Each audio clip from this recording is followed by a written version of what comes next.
¿Y si los católicos y los protestantes adoran al mismo Dios falso? Spinoza tenía razón. Hay una sensación que seguramente conoces. Es esa extraña incomodidad que sientes cuando alguien intenta venderte algo que no debería estar a la venta. Como cuando te ofrecen un paquete premium para la felicidad o un acceso exclusivo a la tranquilidad. Se siente falso, ¿verdad? Se siente como si estuvieran abaratando algo sagrado, convirtiendo lo más profundo de la experiencia humana en un producto de supermercado. Ahora, lleva esa sensación a su máxima expresión. ¿Qué pasa si lo que te están vendiendo es tu propia alma? ¿Qué pasa si te ofrecen un contrato de seguro contra la condenación eterna? ¿Qué pasa si la salvación, la paz definitiva, la vida eterna, viene con un precio, con términos y condiciones, con una letra pequeña que te obliga a vivir con miedo para poder cobrar la recompensa al final? Esta no es una idea nueva.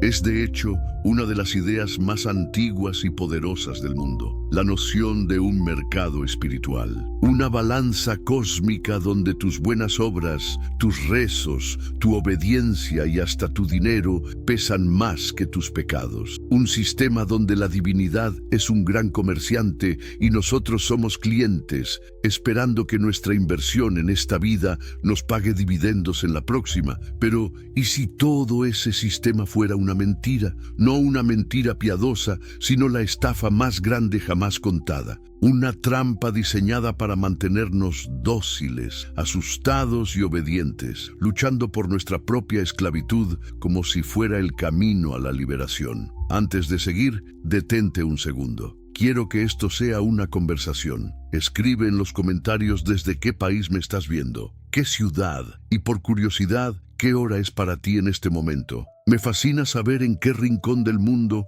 y en qué momento del día estas ideas están aterrizando. Hoy vamos a viajar en el tiempo. Vamos a ir al corazón de una de las épocas más brutales y, a la vez, más brillantes de la historia, el siglo XVII.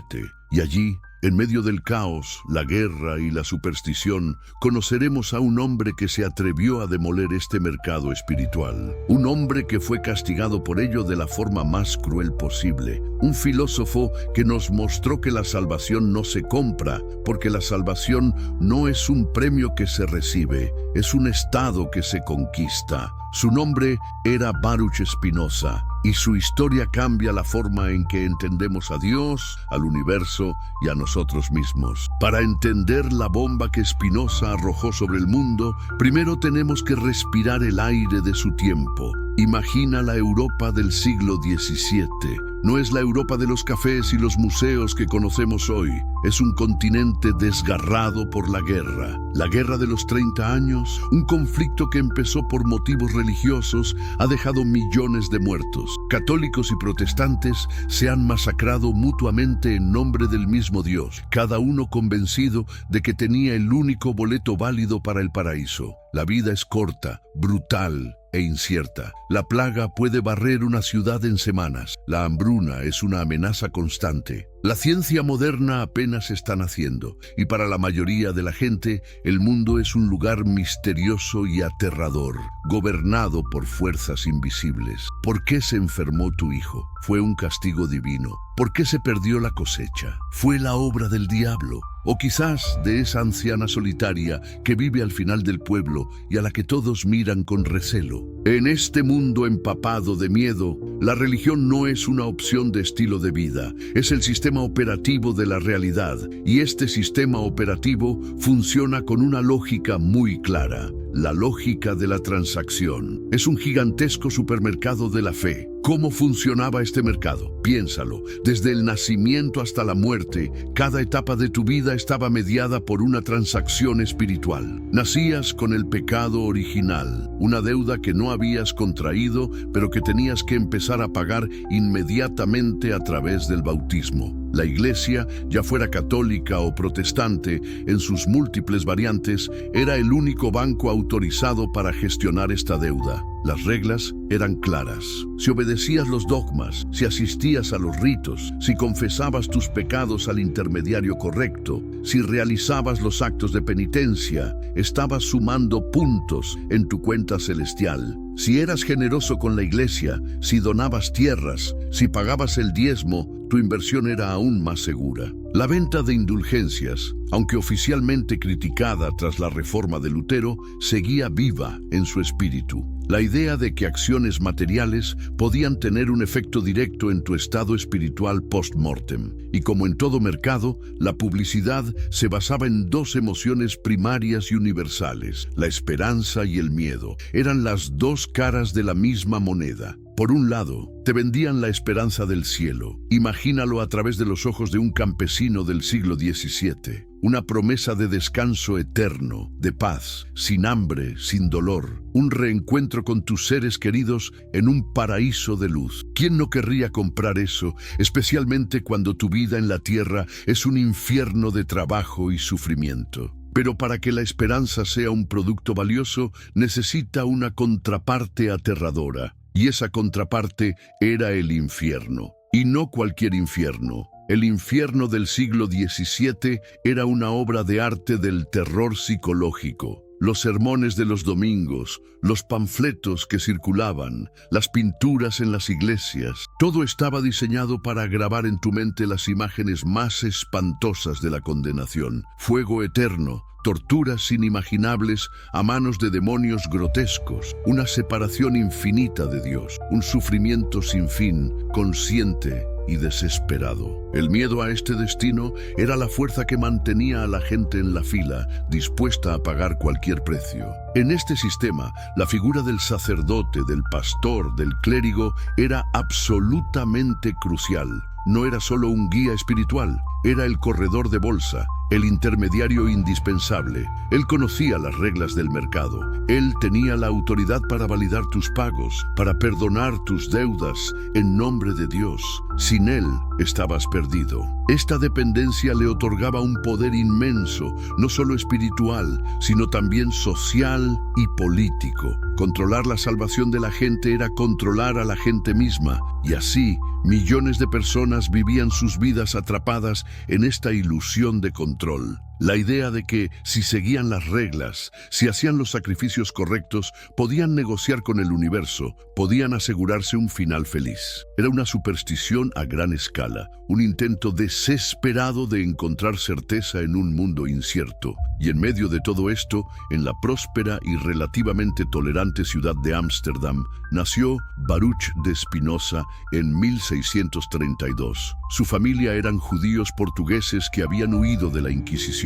Habían escapado de una forma de tiranía religiosa para encontrar refugio en una ciudad que era un crisol de ideas, comercio y religiones. Spinoza creció en una comunidad judía vibrante y erudita. Era una estrella en ascenso, un joven brillante destinado a convertirse en un gran rabino. Pero Spinoza leía. Leía los textos sagrados, sí, pero también leía a los filósofos antiguos y, crucialmente, a los pensadores modernos como René Descartes. Empezó a hacer preguntas peligrosas, preguntas que empezaron a socavar los cimientos mismos de ese mercado espiritual. Este Dios del que hablan las Escrituras, este ser que se enoja, que se arrepiente, que exige sacrificios, que tiene un pueblo elegido, se parece sospechosamente a un ser humano, a un rey o a un déspota. Los milagros son realmente interrupciones de las leyes de la naturaleza por parte de Dios,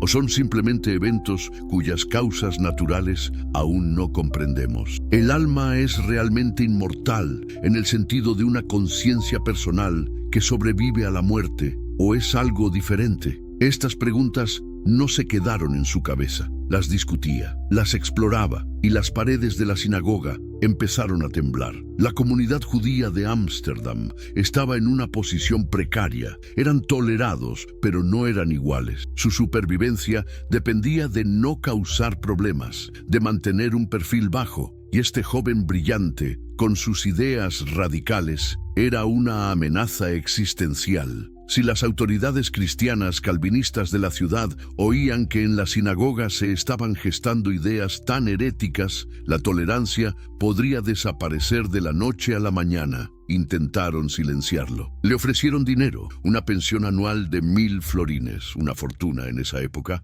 solo para que mantuviera sus ideas en privado y siguiera las apariencias. Imagina la escena. Los líderes de su comunidad, los hombres que lo vieron crecer, le ofrecen un soborno para comprar su silencio. Le están pidiendo que participe en el mismo tipo de transacción que su filosofía estaba empezando a denunciar. Spinoza se negó. La respuesta de la comunidad fue rápida y brutal. El 27 de julio de 1656, a la edad de 23 años, Baruch de Spinoza fue sometido al cherem, la forma más severa de excomunión. El texto de su excomunión es uno de los documentos más escalofriantes de la historia de la filosofía. Lo maldijeron con todas las maldiciones escritas en la Torá. Fue maldecido de día y de noche, al acostarse y al levantarse. Nadie podía hablar con él, ni escribirle, ni hacerle un favor, ni estar bajo el mismo techo que él, ni leer nada que él escribiera. A los 23 años,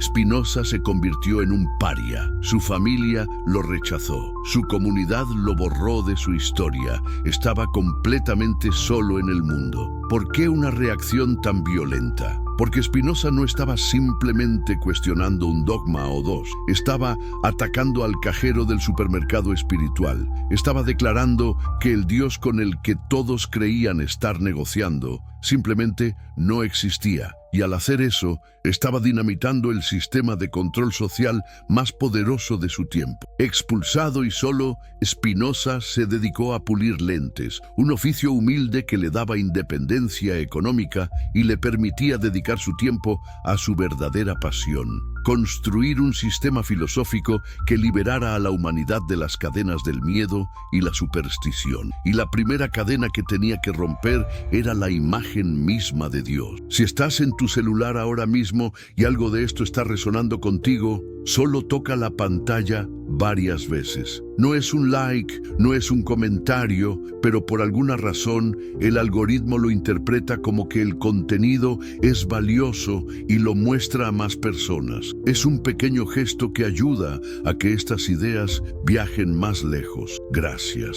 Ahora entremos en el corazón de su revolución. Spinoza nos pide que hagamos un ejercicio de honestidad intelectual. Miremos de cerca al Dios que nos han presentado, el Dios de la mayoría de las religiones organizadas. ¿Cómo es? Es un ser que piensa, que siente, que tiene un plan. Es un legislador que dicta mandamientos. Es un juez que pesa nuestras acciones y nos sentencia. Es un padre que a veces es amoroso y a veces es castigador. Se enoja, se pone celoso, tiene favoritos. Es un rey sentado en un trono celestial, gobernando el universo. Spinoza dice: deténganse. ¿No se dan cuenta de lo que estamos haciendo? Estamos creando a Dios a nuestra propia imagen y semejanza. Le estamos atribuyendo las mismas pasiones, las mismas motivaciones, la misma psicología que a un ser humano. Es un Dios antropomórfico. Y este es el error fundamental. ¿Por qué un ser infinito, eterno y perfecto se preocuparía por si cumplimos un ritual el sábado o el domingo? ¿Por qué una causa primera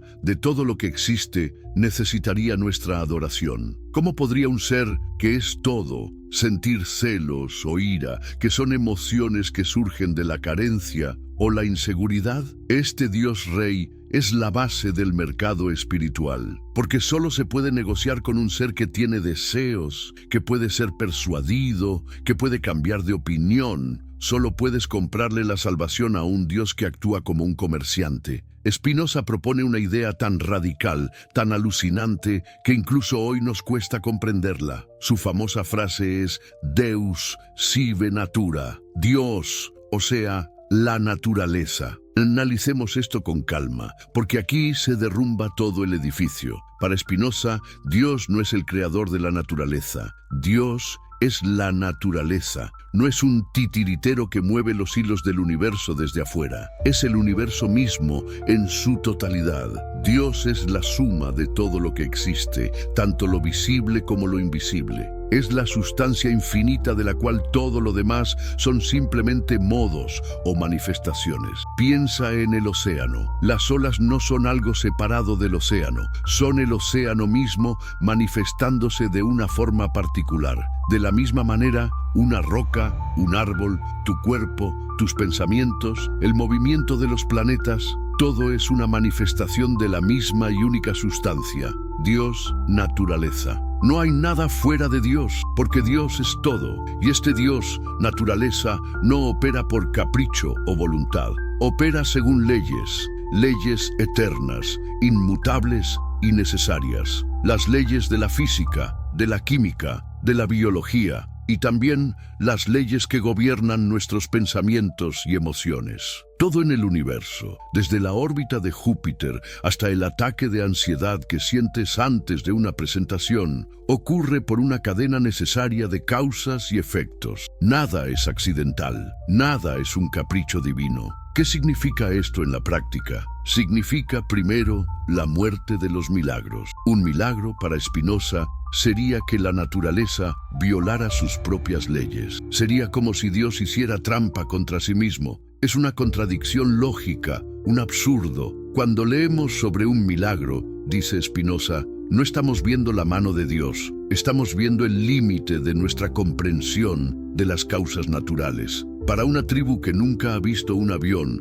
un Boeing 747 sería un milagro. Para nosotros es solo tecnología. Para Spinoza, todos los milagros son simplemente física que aún no entendemos. Segundo, significa la muerte del propósito final. El universo no fue creado para la humanidad. La lluvia no cae para que crezcan nuestras plantas. La lluvia cae debido a un ciclo de evaporación y condensación. Que nuestras plantas se beneficien es una consecuencia afortunada, no la causa. Creer que todo existe para nuestro beneficio es tan arrogante como si un gusano en nuestra sangre creyera que la sangre existe solo para alimentarlo. Somos una parte del sistema, no el centro del mismo. Y tercero, y lo más importante para nuestro tema, este Dios no hace tratos. La naturaleza no negocia. No puedes rezarle a la ley de la gravedad para que no te afecte si saltas de un acantilado. No puedes hacerle una ofrenda al proceso de la combustión para que el fuego no te queme. De la misma manera, no puedes realizar un ritual para alterar las leyes que gobiernan tu bienestar psicológico o tu destino. El Dios de Spinoza es un Dios de una lógica y una belleza abrumadoras, pero es un Dios indiferente a nuestras súplicas. No en un sentido cruel, sino en el mismo sentido en que la fórmula ERMC2 es indiferente a si la usamos para crear energía limpia o una bomba atómica. Simplemente es. Al proponer este Dios, Spinoza no se veía a sí mismo como un ateo. Al contrario, se veía como un verdadero creyente. Para él, el Dios antropomórfico de las religiones era el verdadero ídolo, el falso Dios. El verdadero estudio de Dios no era la teología basada en textos antiguos llenos de contradicciones, sino la física, la matemática, la psicología, el estudio de la naturaleza misma. Entender el universo era entender a Dios. Pero si Dios es así, si el universo es una cadena de causas y efectos necesarios, ¿dónde queda nuestra libertad? Y más importante, ¿qué pasa con todo ese sistema de control basado en la esperanza y el miedo? Spinoza lo desmonta a continuación y lo hace con la precisión de un cirujano. Aquí es donde su filosofía se vuelve profundamente psicológica. Spinoza nos dice que la mayoría de nosotros vivimos en un estado que él llama servidumbre humana o esclavitud. ¿Quién es nuestro amo? No es un rey ni un sacerdote. Nuestro amo son nuestras propias pasiones. ¿Qué entiende Spinoza por pasiones? Él las llama afectos pasivos. Son emociones como el odio, la ira, la envidia, el orgullo y, crucialmente, la esperanza y el miedo. ¿Por qué las llama pasivas? Porque cuando las experimentamos, somos pasivos. Algo externo a nosotros está causando esa emoción y no entendemos completamente la causa, por lo que somos arrastrados por ella. Piénsalo, cuando te enfureces por un comentario, tu reacción parece automática, incontrolable. Te conviertes en un títere de esa ira. Eres pasivo, la ira te sucede a ti. El mercado espiritual que describimos antes es una fábrica de pasiones. Funciona precisamente manteniendo a la gente en un estado de pasividad emocional. Te inyecta constantemente el miedo a la condenación. Este miedo no es una elección racional, es una respuesta visceral a imágenes y amenazas aterradoras. Te mantiene en un estado de agitación, de ansiedad existencial, y luego te ofrece el antídoto, la esperanza de la salvación. Pero esta esperanza también es una pasión, es una alegría incierta, porque depende de algo externo y futuro que no puedes controlar, la decisión de ese Dios juez. Vives tu vida en un sube y baja emocional, oscilando entre el terror del infierno y el anhelo del paraíso. Eres, en palabras de Spinoza, como una ola en el mar, agitada por vientos contrarios. No tienes dirección propia, no eres libre, eres un esclavo de la esperanza y el miedo. La superstición es el combustible que mantiene este motor en marcha. Spinoza la define de una manera brillante. La superstición nace de la ignorancia. Cuando no podemos explicar las causas reales de los eventos que nos afectan, especialmente los negativos, nuestra mente ansiosa inventa causas sobrenaturales. ¿Por qué? Porque una causa inventada, por aterradora que sea, es mejor que ninguna causa. Si crees que la plaga es un castigo de Dios, al menos tienes algo a lo que culpar y, teóricamente, algo que puedes intentar apaciguar con rezos y sacrificios. La incertidumbre total es psicológicamente insoportable. Los líderes religiosos y políticos, dice Spinoza, y a menudo son los mismos, entienden este mecanismo a la perfección. No es necesariamente una conspiración consciente, es un sistema que se perpetúa a sí mismo. Saben que mientras la gente esté asustada e ignorante, será dócil. Un hombre que teme al infierno es mucho más fácil de gobernar que un hombre que no teme a nada más que a la ignorancia. Por eso, dice Spinoza, vemos que los sistemas de gobierno que más dependen del control de sus ciudadanos son los que más promueven la superstición. Quieren que la gente luche por su esclavitud como si fuera su salvación. Y así se cierra el ciclo vicioso. El miedo a lo desconocido crea la superstición. La superstición crea rituales y dogmas para generar una frágil esperanza. Como esta esperanza se basa en causas falsas, a menudo falla. Rezas para que tu ser querido no muera, pero muere de todos modos. El fracaso de la esperanza no destruye el sistema. Al contrario, refuerza el miedo. No recé lo suficiente. No tuve suficiente fe, mis pecados eran demasiado grandes. Y el miedo intensificado te lleva a aferrarte aún más fuerte a la superstición, buscando un ritual más poderoso, una penitencia más dura. Es una espiral descendente hacia una servidumbre cada vez más profunda. Lo que Spinoza nos está mostrando es que el mercado espiritual no solo es una estafa filosófica basada en un Dios falso. Es una trampa psicológica que nos mantiene débiles, divididos y controlados. Nos vende una enfermedad, el miedo existencial, y luego nos ofrece una cura, la esperanza supersticiosa, que solo agrava la enfermedad. Hasta aquí, el diagnóstico de Spinoza es devastador. Ha demolido el producto, la salvación comprada, ha expuesto la falsedad del vendedor, el Dios Rey, y ha descrito la psicología del cliente estafado, nosotros, atrapados en la servidumbre de las pasiones. Pero Spinoza no es un nihilista, no nos deja en este abismo de desesperación. Su objetivo no es destruir por destruir, su objetivo es liberar.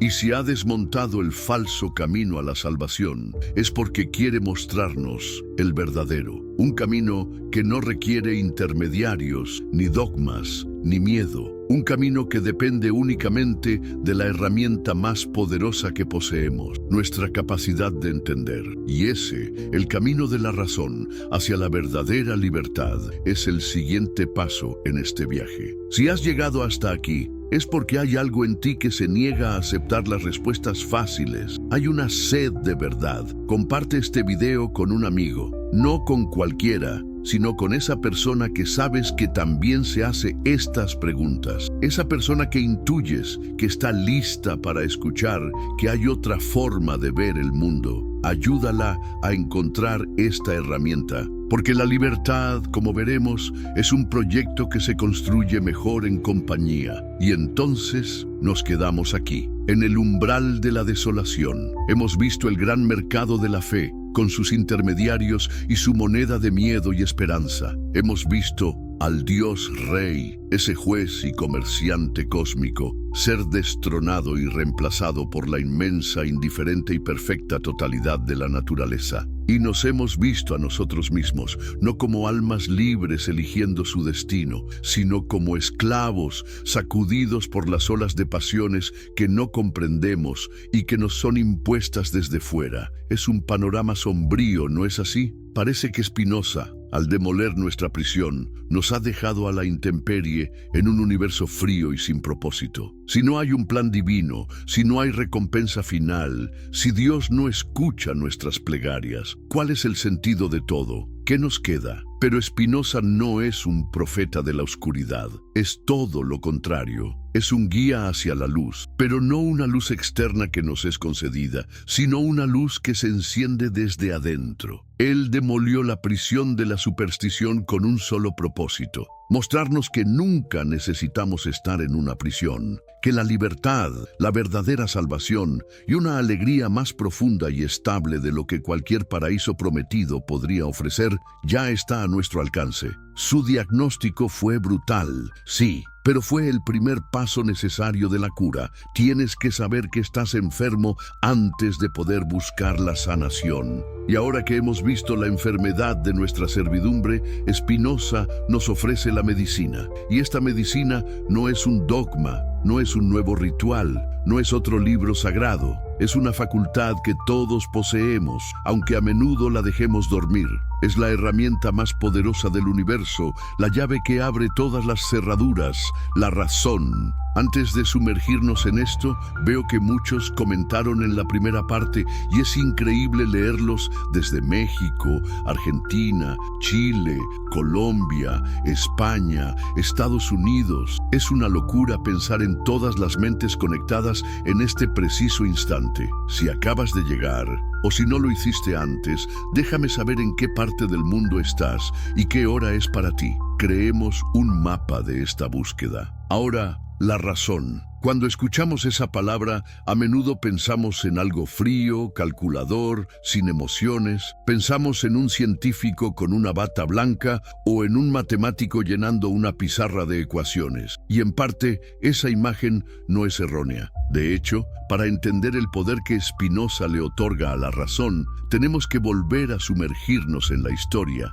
en esa revolución intelectual que estaba explotando a su alrededor. El siglo XVII no fue solo un siglo de guerra religiosa, fue el amanecer de la ciencia moderna. Mientras los teólogos debatían sobre la naturaleza de los ángeles, hombres como Galileo Galilei apuntaban un telescopio al cielo y descubrían que Júpiter tenía lunas y que la Vía Láctea estaba hecha de estrellas. Estaba demostrando que el universo no se revelaba completamente en los textos sagrados, sino que podía ser observado, medido, comprendido. Johannes Kepler estaba descifrando las leyes matemáticas que gobernaban las órbitas elípticas de los planetas. René Descartes, el padre de la filosofía moderna, estaba intentando reconstruir todo el conocimiento humano sobre la base de una certeza indudable: pienso, luego existo. ¿Qué tenían en común todos ellos? La creencia radical de que el universo no era un caos de milagros y voluntades divinas, sino un cosmos ordenado, un sistema regido por leyes lógicas y matemáticas. Galileo dijo que el libro de la naturaleza está escrito en el lenguaje de las matemáticas. Esta fue quizás la idea más revolucionaria de la época. La verdad ya no era monopolio de los sacerdotes. estaba al alcance de cualquiera que se atreviera a observar con cuidado y a pensar con claridad. La autoridad se estaba desplazando de la revelación divina a la demostración racional. Spinoza respiró este aire. Él fue el filósofo que llevó esta revolución científica a su conclusión lógica y la aplicó a las preguntas más importantes de la vida humana. ¿Qué es la felicidad? ¿Qué es la virtud? ¿Cómo debemos vivir? Si el universo físico obedece a leyes eternas y comprensibles, ¿por qué nuestro universo interior, el mundo de nuestras emociones y nuestra ética,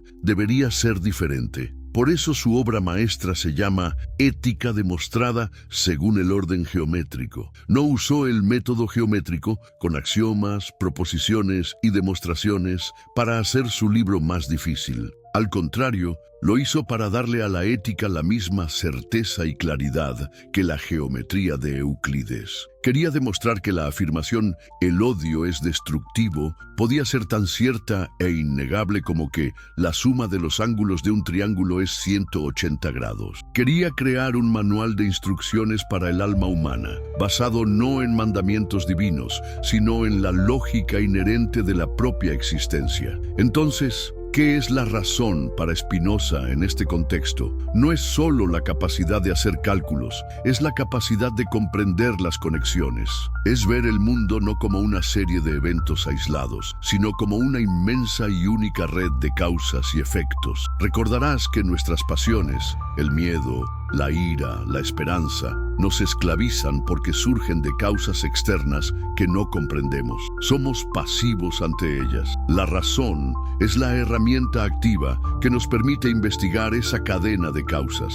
Usemos un ejemplo concreto. Imagina que alguien te insulta en el trabajo y sientes una oleada de ira. La reacción pasional es gritar, devolver el insulto, planear una venganza. En ese momento eres un esclavo de tu ira. No la controlas, ella te controla a ti. Ahora, apliquemos la razón de Spinoza. En lugar de reaccionar, te detienes y observas y preguntas, ¿cuál es la causa de esta ira? La causa inmediata es el insulto. Pero, ¿por qué ese insulto tiene tanto poder sobre mí? La razón te permite seguir tirando del hilo. Quizás el insulto tocó una inseguridad profunda sobre tu competencia. ¿Y de dónde viene esa inseguridad? Quizás de experiencias pasadas, de la forma en que fuiste educado, de la presión social para tener éxito. ¿Y la persona que te insultó? ¿Cuál es su cadena de causas? Quizás está teniendo un día terrible, quizás se siente amenazado por ti,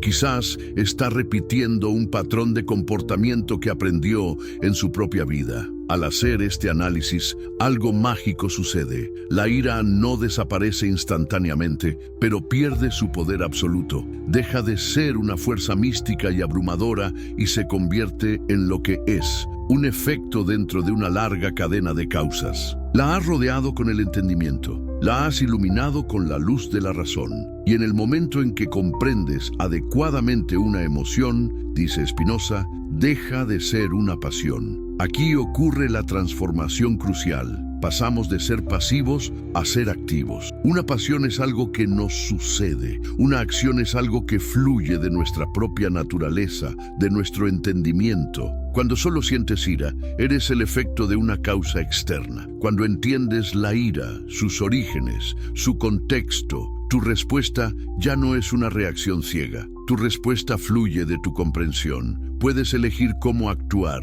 no desde un libre albedrío mágico, sino desde la claridad de tu naturaleza racional. Te has convertido en la causa de tus propias acciones. Has pasado de ser un esclavo a ser un hombre libre. Piensa en la diferencia entre un paciente que solo siente los síntomas de una enfermedad y el médico que entiende el virus que la causa. El paciente está a merced de la fiebre, el dolor, el malestar. Es un sujeto pasivo del sufrimiento. El médico puede sentir los mismos síntomas, pero su conocimiento de las causas le permite actuar, administrar el tratamiento correcto, predecir el curso de la enfermedad.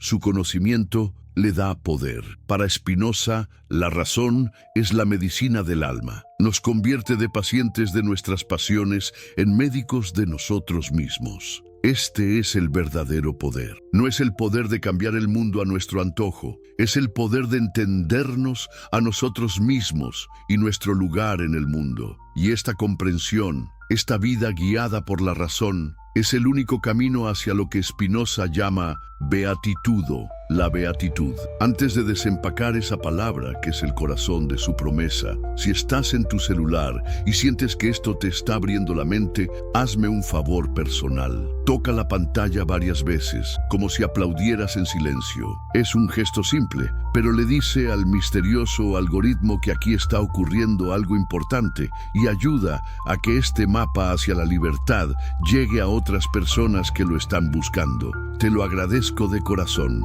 Entonces, la beatitud.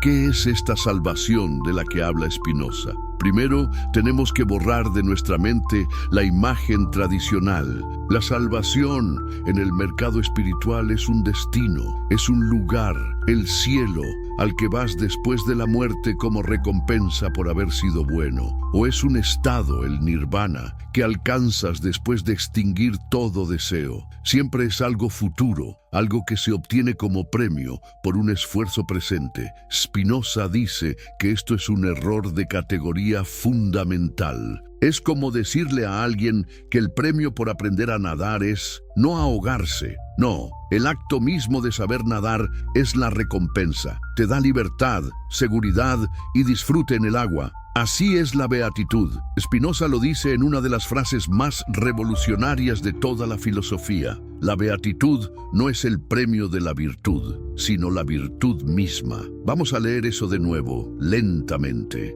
La beatitud no es el premio de la virtud, sino la virtud misma. ¿Qué significa esto? Significa que no hacemos cosas buenas, justas y racionales para alcanzar la felicidad. El acto mismo de ser bueno, justo y racional es la felicidad. La salvación no es un cheque que cobras al final de tu vida, es la calidad de la conciencia con la que vives cada momento de tu vida. No es un destino al que se llega, es la forma en que se camina. La beatitud, entonces, es un estado de ser, es un estado de paz interior profunda y estable, una alegría serena que no depende de las circunstancias externas. ¿Cómo se alcanza este estado que suena casi sobrehumano? A través de los frutos de la razón que ya hemos explorado. El primer fruto es la aceptación, pero no una aceptación resignada y pasiva, no un ¿qué le vamos a hacer?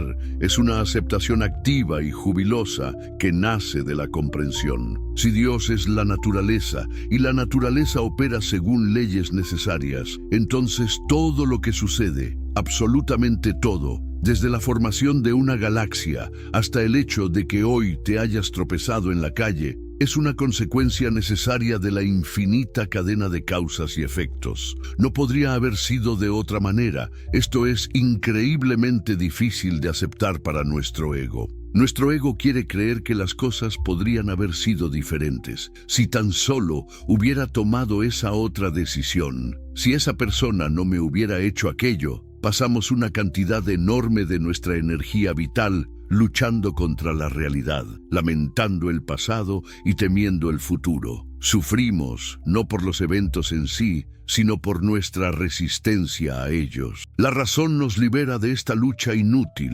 Al entender la necesidad de todas las cosas, dejamos de malgastar nuestra fuerza en la ira, el arrepentimiento o el resentimiento. No puedes enojarte con la lluvia por mojarte, porque entiendes que la lluvia es solo la naturaleza siguiendo sus leyes. De la misma manera, el sabio de Spinoza no se enoja con la persona que lo hiere, porque entiende que esa persona también es parte de la naturaleza, actuando según las leyes de su propia constitución y su propia cadena de causas, su ignorancia, su miedo, su dolor. Esto no significa que no te protejas o que apruebes la acción dañina, significa que no te envenenas con el odio. Ves el evento con la misma claridad con la que un geólogo ve un terremoto. Es un evento en la naturaleza y tu respuesta debe ser racional y constructiva, no pasional y destructiva. ¿Puedes imaginar la inmensa paz que proviene de esta aceptación? Es dejar de estar en guerra con el universo, es fluir con el río de la existencia en lugar de intentar nadar contra la corriente.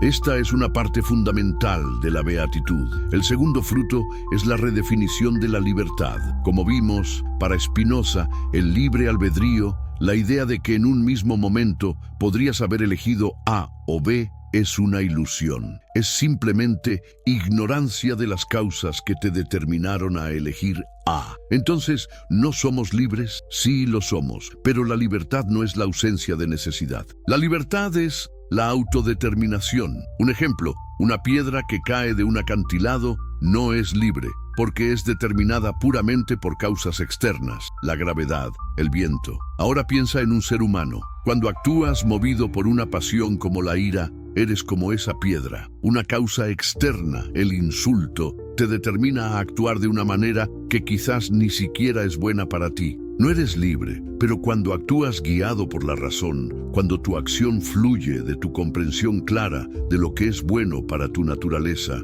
entonces estás siendo determinado por ti mismo. Estás actuando desde la necesidad de tu propia esencia racional. Eso, para Spinoza, es la verdadera libertad. El hombre libre es aquel cuyas acciones son un reflejo de su entendimiento. Y esto nos lleva al concepto más misterioso y profundo de Spinoza, la eternidad de la mente. Cuando el mercado espiritual nos vende la inmortalidad, nos vende la idea de que nuestro yo personal, con nuestros recuerdos, nuestro carácter, nuestra conciencia individual, sobrevivirá a la muerte del cuerpo y continuará en otro lugar.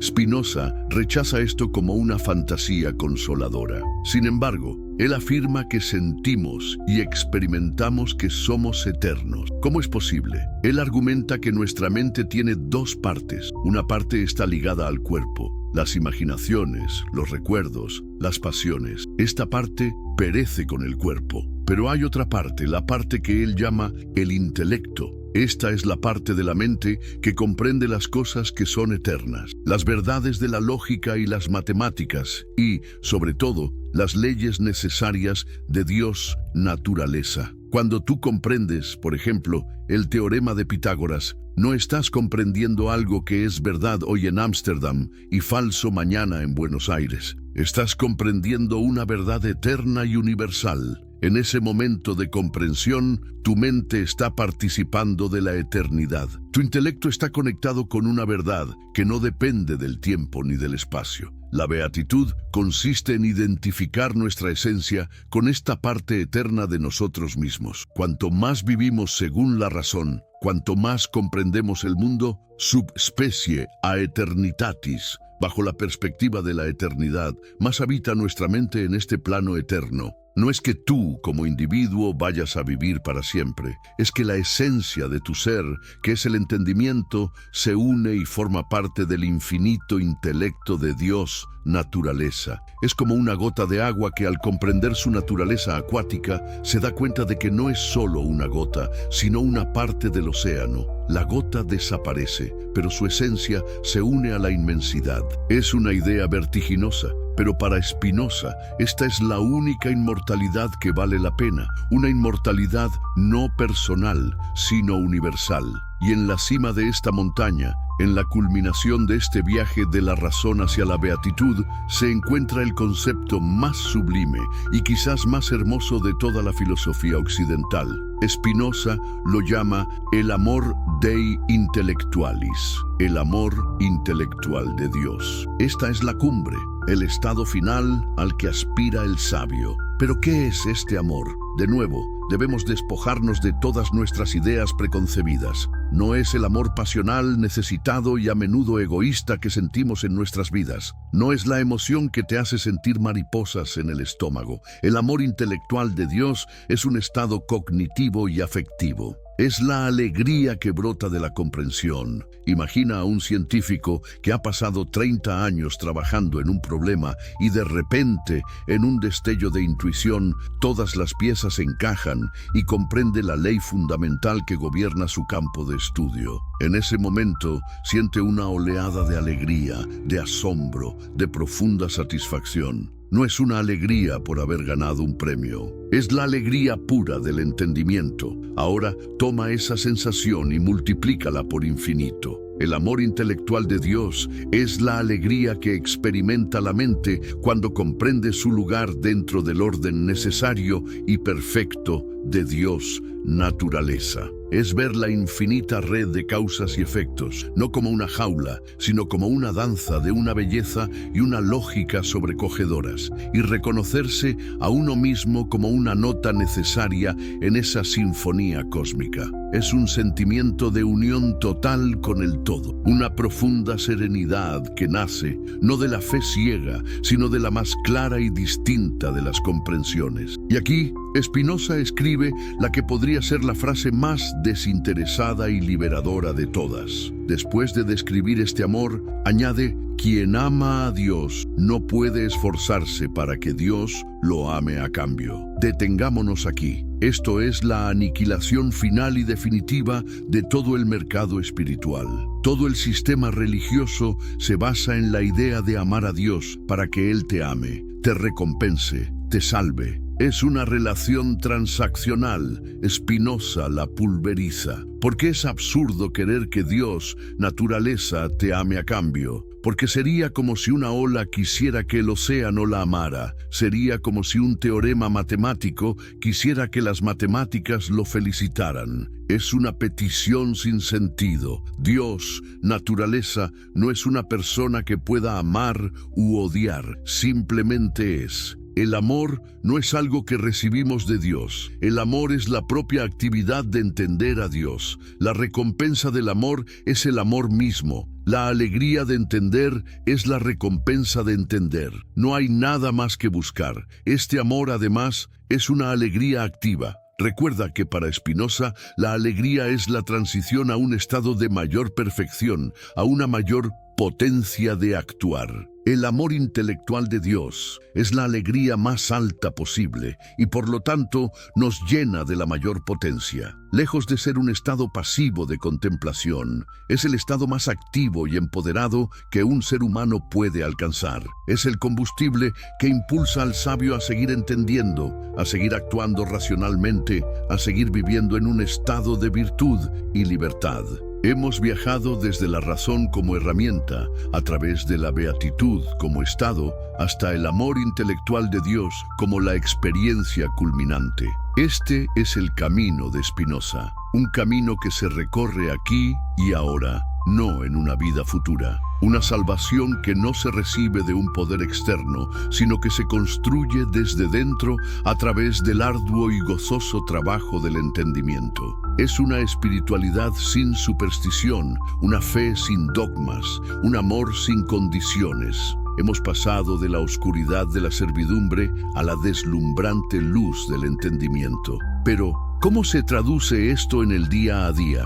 ¿Cómo vive una persona que ha alcanzado este estado? ¿Qué es la virtud para Spinoza en términos prácticos? Ese es el último paso de nuestro viaje. Si esta exploración te ha impactado, compártela con alguien, no para convencerlo de nada, sino para ofrecerle un conjunto diferente de herramientas para pensar sobre la vida, la felicidad y la espiritualidad. A veces, la mayor libertad que podemos dar a otro es una nueva pregunta. Y la filosofía de Spinoza está llena de las preguntas más liberadoras que jamás se han hecho. Claro. Aquí está la parte final y la conclusión de este viaje a través del pensamiento de Baruch Spinoza. Este es el acto final, el aterrizaje de todas esas ideas sublimes en el suelo firme de nuestra vida cotidiana. El video se reanuda, manteniendo el tono personal y directo. La energía es ahora más práctica, más orientada a la acción, pero sin perder la profundidad. Y así hemos llegado a la cima de la montaña. Hemos contemplado una idea de Dios que es el universo entero. Hemos redefinido la salvación, no como un destino celestial, sino como un estado de paz y poder interior llamado beatitud. Y hemos vislumbrado la experiencia más elevada para un ser humano, el amor intelectual de Dios. Esa alegría serena que nace de comprender nuestro lugar en el todo. Es sublime, es hermoso, es vertiginoso, pero me imagino la pregunta que arde en tu mente, porque es la misma pregunta que ardería en la mía. Todo esto es fascinante, pero ¿y cómo se ve esto en la calle? ¿Cómo vive? ¿Cómo actúa? ¿Cómo trata a los demás una persona que intenta seguir este camino? ¿De qué sirve una filosofía tan elevada si no transforma la forma en que compramos el pan, en que respondemos un correo electrónico hostil, en que educamos a nuestros hijos o enfrentamos una enfermedad? Si Spinoza nos hubiera dejado en la cima de esa montaña teórica, habría sido un místico, no un filósofo práctico. Pero él nos da el mapa de descenso. Nos muestra cómo esta comprensión radical transforma cada aspecto de la ética y de la vida diaria. Nos enseña a vivir de una manera que es, en sí misma, la recompensa. Antes de emprender este descenso final juntos, permíteme una última pausa. Quiero agradecer a todos los que han comentado, compartiendo su rincón del mundo y su momento del día. Es un honor y una lección de humildad realizar este viaje con ustedes. Si por alguna razón no lo has hecho, déjame saber desde dónde te unes a esta conclusión. Creemos un último registro de nuestra comunidad global de buscadores. Ahora, tomemos la proposición más radical que dejamos sobre la mesa y usémosla como nuestra linterna. La beatitud no es el premio de la virtud, sino la virtud misma. Esta frase no es un simple eslogan, es la llave maestra que abre la puerta a una nueva forma de vida. Para entender su poder, contrastémosla con los sistemas éticos que dominaban el mundo de Spinoza y que, en gran medida, siguen dominando el nuestro. La ética religiosa tradicional, la del mercado espiritual, es una ética de la obediencia para obtener una recompensa. ¿Por qué debes ser bueno? ¿Por qué no debes mentir, robar o matar? La respuesta fundamental es porque Dios lo ordena, y si obedeces, irás al cielo. Si desobedeces, irás al infierno. La virtud es un medio para un fin, es una inversión. Eres bueno hoy para cobrar el premio mañana. Tu motivación, en el fondo, sigue siendo el interés propio, mediado por la esperanza y el miedo. Más tarde, filósofos como Immanuel Kant propondrían una ética del deber. Debes ser bueno, no por la recompensa, sino porque es tu deber racional. Debes actuar por respeto a una ley moral universal, incluso si hacerlo te hace infeliz. La virtud aquí es un acto de voluntad, a menudo una lucha contra tus inclinaciones y deseos. Es una ética noble, pero a menudo se siente como una carga, un corsé moral que nos imponemos. Spinoza nos ofrece una tercera vía, una que es radicalmente diferente. Su ética no es una ética de la obediencia ni una ética del deber, es una ética de la alegría. Para Spinoza, los conceptos de bueno y malo no son decretos divinos escritos en tablas de piedra, son términos biológicos, psicológicos. Bueno, dice él, es todo aquello que sabemos con certeza que nos es útil. ¿Útil para qué?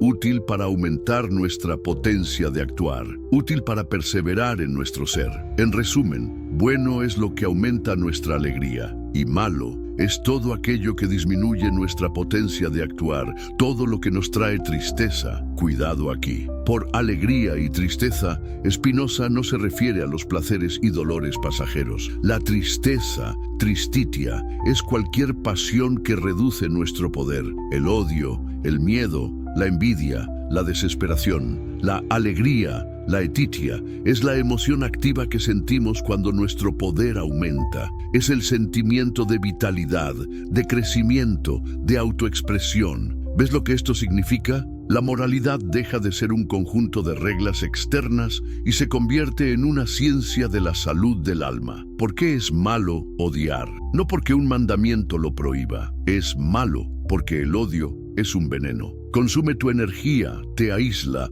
reduce tu capacidad de pensar con claridad y actuar eficazmente. El odio te disminuye, es una transición a un estado de menor perfección. Es literalmente malo para ti, como lo es beber veneno. ¿Y por qué es buena la generosidad? No para acumular puntos para el paraíso. La generosidad es buena porque rompe tu aislamiento, crea lazos de cooperación, aumenta el poder colectivo de la comunidad de la que formas parte y, al hacerlo, aumenta tu propio poder y seguridad. Te trae una alegría activa, la alegría de conectar y construir.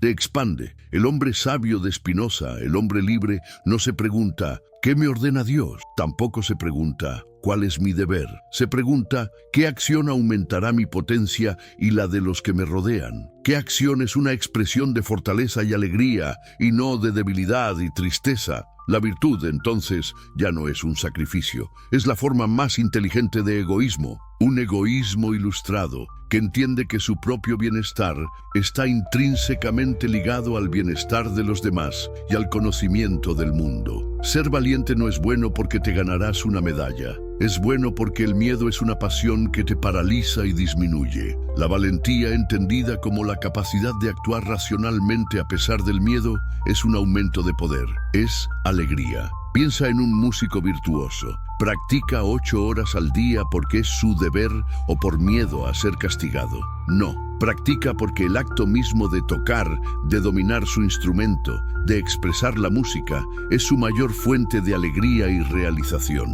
Su virtud musical es su recompensa. El sabio de Spinoza vive su vida de la misma manera. Su virtud ética, su honestidad, su coraje, su benevolencia, no es una carga que soporta para obtener un premio. Es la expresión misma de su naturaleza empoderada y alegre. Es la música que su alma toca cuando está en armonía con el entendimiento. Y así, el cálculo moral del mercado espiritual se desvanece. No tienes que acumular buenas acciones. No tienes que preocuparte por si tus pecados pasados pesan más en la balanza. La única pregunta relevante es, ¿en este momento estoy actuando desde el entendimiento y la alegría o desde la ignorancia y la tristeza? ¿Estoy aumentando mi poder de actuar o lo estoy disminuyendo? La vida virtuosa es una práctica constante de autoconciencia y autoliberación, aquí y ahora. Con esta ética de la alegría como fundamento, ¿cómo rompemos finalmente las cadenas del mercado en nuestra vida práctica? ¿Cuáles son las consecuencias directas de adoptar esta visión del mundo? La primera y más impactante es la asunción de una responsabilidad radical. Si no hay un Dios Rey que te premie o castigue, si no hay un diablo que te tiente, si no hay un destino escrito que puedas culpar, entonces el estado de tu mente, tu felicidad o tu miseria recae directamente sobre ti. Tu servidumbre o tu libertad dependen de tu disposición a emprender el arduo trabajo de la autocomprensión. Esto puede sonar aterrador, y lo es. Es mucho más fácil culpar a otros, al gobierno, a tu pasado o a un plan cósmico por tu infelicidad. Pero junto a este terror hay una liberación sin precedentes. Si eres la fuente del problema a través de tu ignorancia de las causas, también eres la fuente de la solución. El poder de liberarte reside enteramente dentro de ti. No necesitas un salvador externo. La llave de tu celda siempre ha estado en tu bolsillo. Esta idea de la autonomía y la razón individual fue una bomba de tiempo. Spinoza la escribió en la oscuridad de su exilio, pero sus ideas se filtraron. Fueron leídas en secreto por toda Europa. Se convirtieron en una corriente subterránea que alimentaría la mayor transformación política e intelectual de la era moderna, la Ilustración. Filósofos como Voltaire, Diderot, Montesquieu, quienes lucharon contra la tiranía de la monarquía absoluta y la superstición de la Iglesia, son herederos directos de Spinoza, aunque muchos tuvieran miedo de admitirlo. El famoso lema de la Ilustración, sapere aude, atrévete a saber, es puro Spinoza. Atrévete a usar tu propia razón, sin la guía de otro. La lucha por la libertad de expresión, por la democracia, por la separación de Iglesia y Estado, todo tiene sus raíces en esta idea espinosista de que el individuo racional es soberano y no debe ser sometido a tiranías basadas en la superstición. La segunda consecuencia práctica es un cambio en nuestra relación con la naturaleza. Si Dios es la naturaleza, entonces el mundo que nos rodea deja de ser un mero escenario para el drama humano. un almacén de recursos para nuestro uso. Se convierte en el cuerpo mismo de lo divino. Esto no es panteísmo en el sentido simple de que todo es Dios. Es más profundo. Es reconocer que la misma lógica, la misma sustancia, la misma belleza necesaria que vemos en las leyes de la física, en el ciclo de vida de una estrella o en la estructura de un copo de nieve, es la misma sustancia y lógica de la que estamos hechos. Hay una unidad fundamental. ¿Cómo cambia esto nuestra forma de actuar? Nos inspira un profundo sentido de reverencia y asombro por el mundo natural. La ciencia, el estudio de la naturaleza, se convierte en una forma de devoción, un camino para conocer a Dios. Un paseo por el bosque o mirar el cielo nocturno se convierte en una experiencia espiritual, tan válida o más que estar en un templo. Y, en un sentido muy moderno, nos da el fundamento ético más sólido posible para la ecología. Contaminar un río o destruir una especie ya no es un simple crimen económico o una imprudencia. Es una profanación. Es desfigurar el rostro de Dios. Es un acto de autodestrucción, porque somos parte inseparable de esa misma red. Y la tercera consecuencia, quizás la más íntima, es la transformación de nuestra relación con la muerte. La cultura de Spinoza, como la nuestra, estaba obsesionada con la muerte. El ars moriendi, el arte de morir bien, era un género literario popular. La vida era una preparación para el juicio final. Spinoza invierte esto de manera espectacular. En una de sus proposiciones más famosas, afirma: el hombre libre en nada piensa menos que en la muerte, y su sabiduría no es una meditación de la muerte, sino de la vida. ¿Por qué? Porque el hombre libre, el sabio, está demasiado ocupado viviendo, está demasiado inmerso en la alegría de entender y actuar. El miedo a la muerte es la máxima pasión, la máxima expresión de tristeza, porque representa la aniquilación de nuestro poder de actuar. Pero si te has identificado no con tu cuerpo perecedero, no con tu ego y tus recuerdos, sino con la parte eterna de tu mente, tu capacidad de comprender verdades eternas, entonces el miedo a la aniquilación personal pierde su aguijón. No es que te vuelvas inmune al dolor de la pérdida, pero entiendes que la muerte es un evento natural, una parte necesaria del ciclo de Dios, naturaleza. No es un castigo ni una tragedia cósmica, es una transformación. Y como tu sabiduría es una meditación de la vida, te enfocas en llenar cada momento con la mayor potencia y alegría posibles. Vives de tal manera que, cuando llegue el final del cuerpo, la parte eterna de tu mente ya habrá cumplido su propósito: comprender. Vives tan plenamente en el ahora eterno de la razón que el miedo al futuro se disuelve. Aquí estamos, con una ética de la alegría, una política de la responsabilidad radical, una ecología de la reverencia y una psicología liberada del miedo a la muerte. Este es el mundo que Spinoza construye sobre las ruinas del mercado espiritual. Si sientes que este viaje ha valido la pena, si estas ideas han encendido una luz en ti, te pido un último gesto. Toca la pantalla de tu celular varias veces. Ayúdanos a darle un último empujón a este mensaje, a que cruce fronteras y llegue a alguien que, en este preciso instante, se siente atrapado en la prisión del miedo y no sabe que la puerta está abierta. La historia no fue amable con Spinoza durante su vida. Murió joven, a los 44 años, probablemente por una enfermedad pulmonar agravada por el polvo de vidrio que inhalaba al pulir lentes. Sus libros fueron prohibidos, puestos en el Index Librorum Prohibitorum del Vaticano. Su nombre se convirtió en sinónimo de ateo, la peor acusación posible en su época. Durante un siglo fue el filósofo maldito de Europa, pero las ideas tienen una vida propia. Su pensamiento no murió, sobrevivió en secreto, pasando de mano en mano entre los pensadores más audaces, y luego resucitó. Los grandes poetas y filósofos del romanticismo alemán, como Goethe, lo redescubrieron y lo veneraron. Vieron en su Dios sive natura la cura para la alienación del hombre moderno, la reunificación del espíritu y la materia que tanto anhelaban. Goethe llegó a decir que, al leer a Spinoza, sentía una paz y una claridad que nunca había experimentado. Más tarde, en el siglo XX, un joven empleado de patentes en Suiza que estaba a punto de revolucionar nuestra comprensión del cosmos, leyó a Spinoza. Su nombre era Albert Einstein. Cuando le preguntaban si creía en Dios, Einstein siempre respondía que creía en el Dios de Spinoza, quien se revela en la armonía ordenada de lo que existe, no en un Dios que se preocupa por los destinos y acciones de los seres humanos. La rapturosa admiración ante la belleza y la lógica de las leyes del universo, eso era el sentimiento religioso de Einstein. Eso era puro amor intelectual de Dios. E incluso hoy,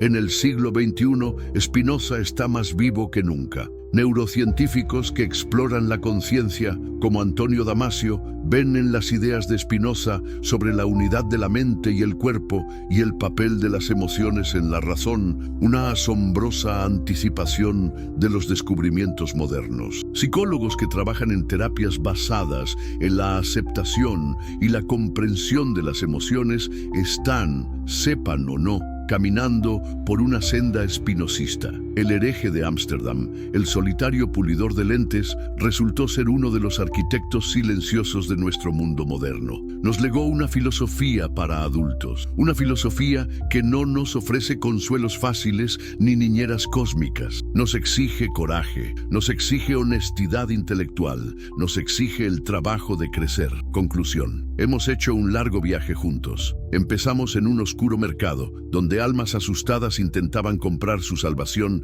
con la moneda del miedo. Vimos a Spinoza, el gran iconoclasta, demoler los puestos de ese mercado uno por uno. Derribó al dios comerciante, expuso la superstición como una cadena y nos mostró que vivíamos como esclavos de nuestras pasiones, pero no nos dejó entre los escombros. Nos ofreció un nuevo camino, un camino hacia adentro, un camino iluminado por la razón, que nos transforma de sujetos pasivos a agentes activos de nuestra propia vida. Nos mostró que la salvación, la beatitud, no es un destino futuro, sino la calidad de nuestra conciencia presente, y nos señaló la cima más alta, la alegría serena de comprender y amar la magnífica y necesaria totalidad de la existencia. La pregunta que Spinoza nos plantea a través de los siglos no es ¿crees en Dios? Es ¿qué clase de Dios, qué clase de universo te empodera o te esclaviza? ¿Eliges un universo caprichoso,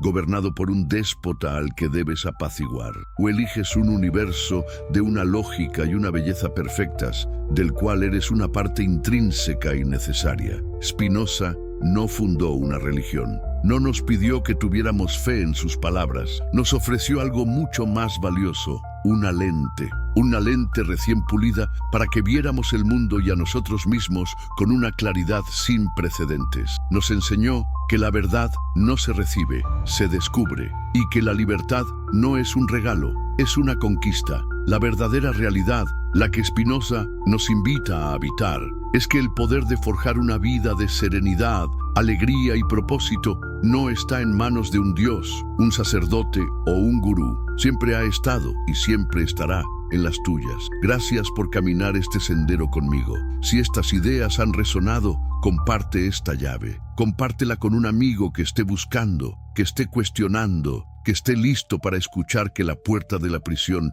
nunca estuvo cerrada con llave. Como el propio Spinoza escribió, todo lo excelso es tan difícil como raro. El camino no es fácil, pero es un camino hacia la verdadera vida.